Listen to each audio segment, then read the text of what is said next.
કોંજળી ગામે રૂપાવો નદીમાં વૃદ્ધ ખેડૂત તણાયા। ફાયર વિભાગને રેસ્ક્યુ બાદ તેમની લાશ મળી આવી।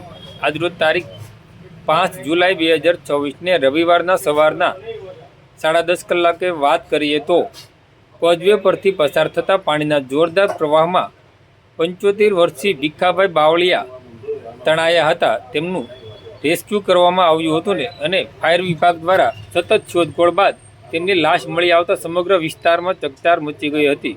ભાવનગર જિલ્લાના મહુવા તાલુકાના કોંજળી ગામેથી દુઃખદ સમાચાર સામે આવ્યા છે। ગામની રૂપાવો નદીમાં આવેલા કોઝવે પરથી પસાર થઈ રહેલા 75 વર્ષીય વૃદ્ધ ખેડૂત વરસાદી પાણીના જોરદાર પ્રવાહમાં તણાઈ ગયા હતા। ઘટનાની જાણ થતાં જ મહુવા ફાયર વિભાગની રેસ્ક્યુ ટીમ સ્થળ પર પહોંચી અને વૃદ્ધની શોધખોળ શરૂ કરી હતી। ભારે જહેમત બાદ તેમની લાશ મળી આવી હતી।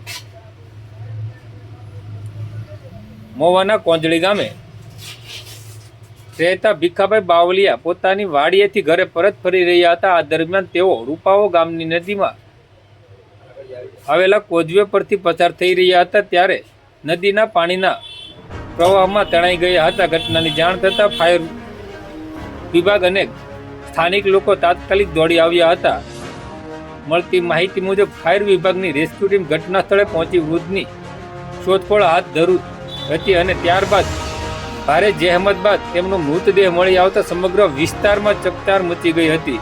છેલ્લા 2 દિવસથી મહુવા પંથકમાં સતત ધોધમાર વરસાદ વરસી રહ્યો છે, જેના કારણે રૂપાવો સહિત અનેક નદીઓ અને નાળાઓમાં નવા નીરની આવક થઈ છે। પાણીના પ્રવાહને કારણે ઘણા કોઝવે જોખમી બન્યા છે। પ્રશાસન દ્વારા નાગરિકોને પાણી ભરાયેલા કોઝવે પરથી અને નદીઓ નાળા પરથી પસાર ન થવા